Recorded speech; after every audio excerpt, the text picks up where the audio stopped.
In the last part of this unit, we took a look at the full GI tract. Now let's start taking a look at the accessory organs. We'll start by taking a look at the function of the salivary glands. So here's an image of where you find all the salivary glands. As you can see, there are actually three major salivary glands. There's the parotid gland, which secretes saliva into the mouth through the parotid duct. There's the submandibular gland and associated duct. Submandibular referring to below the mandible bone, the jawbone.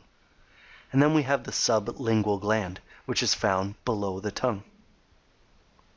The salivary glands are exocrine glands that secrete saliva, which is a watery fluid that contains mucus and one digestive enzyme that we'll look at closely later, salivary amylase.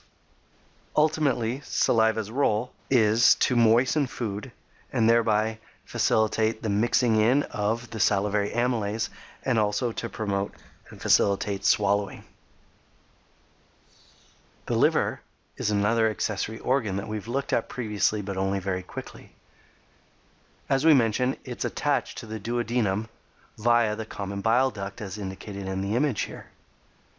However, before it ever gets to the small intestine, the liver is connected via the hepatic duct to the cystic duct.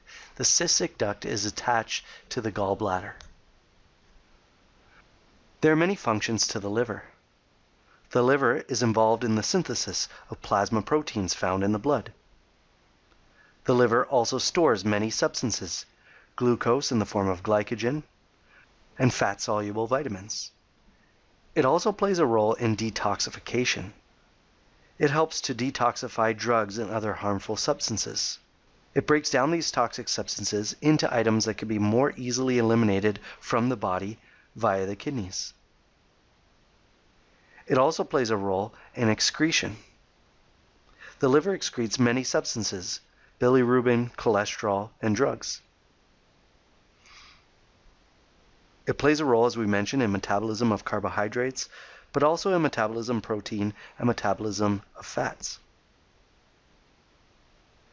It also plays an important role in fat digestion by synthesizing bile salts and releasing bile.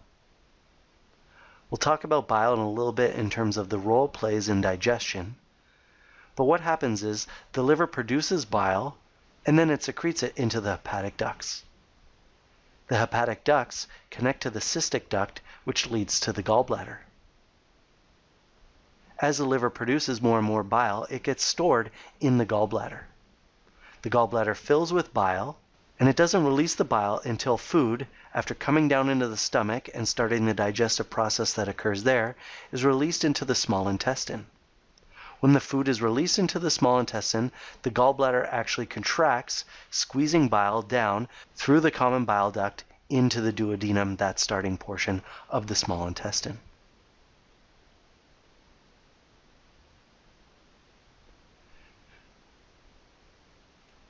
The reason I show this portion of the image here is to show that the liver has a lot of lymphatic and blood vessels traveling through it because, as mentioned already, it plays a major role in terms of breaking down chemicals that get into the body.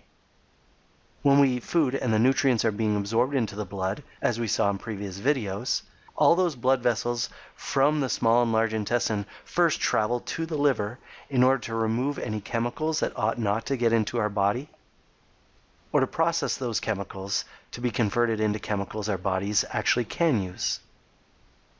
In this region shown here, we can see that the common bile duct actually connects with the pancreatic duct at a place called the ampulla of Vater. At the ampulla of Vater, there's the sphincter of Oddi. The sphincter of Oddi stays contracted, again, until food moves out into the small intestine from the stomach, and then the sphincter of Oddi relaxes as the gallbladder contracts, allowing the digestive enzymes as well as the bile to move out into the chyme as it flows through. So I mentioned we'd talk about the role that bile plays in digestion. Ultimately, bile is not an enzyme. It does not play a role in breaking down the food chemically, but it does play a role in helping to process fat. If you think about the food that we eat, there's proteins and carbohydrates, nucleic acids, but there's also fats. Most of the digestive fluids that we've been talking about so far are made up of mostly water. As you may know already, fats and water, lipids and water don't mix. If you remember playing as a kid with oil and water, when you poured the oil in the water, it just floated on the surface. It didn't actually mix together. Well, if we're eating food with fat in it, and most of the fluids that we have within our body are made of water, how do we actually break down that fat? Bile plays that role in digestion. Bile is a chemical that when it mixes in with fat, allows for fat to dissolve within water. So as chyme is being released from the stomach, the fats are not fully mixed in with the watery component of the chyme, but then bile is immediately released from the gallbladder into the duodenum to mix in with that chyme and allow the fats to actually mix in with the water portion. Later on we'll see then that the pancreas then secretes enzymes that can actually break down the fat now that it's mixed in with the water. The function of the gallbladder has been spoken about already. Ultimately, the gallbladder stores bile that has been produced in the liver until it's an appropriate time for it to be released because chyme has left the stomach and moved into the duodenum. So what role does the pancreas play in digestion? Ultimately, the pancreas has a number of chemicals that we'll take a look at in a minute that are produced and then secreted along the pancreatic duct again into the duodenum in this region here. We've discussed the pancreas before because it also plays a role in endocrine function. Endocrine functions occur when the pancreas is releasing insulin or glucagon into the blood to help control blood sugar levels.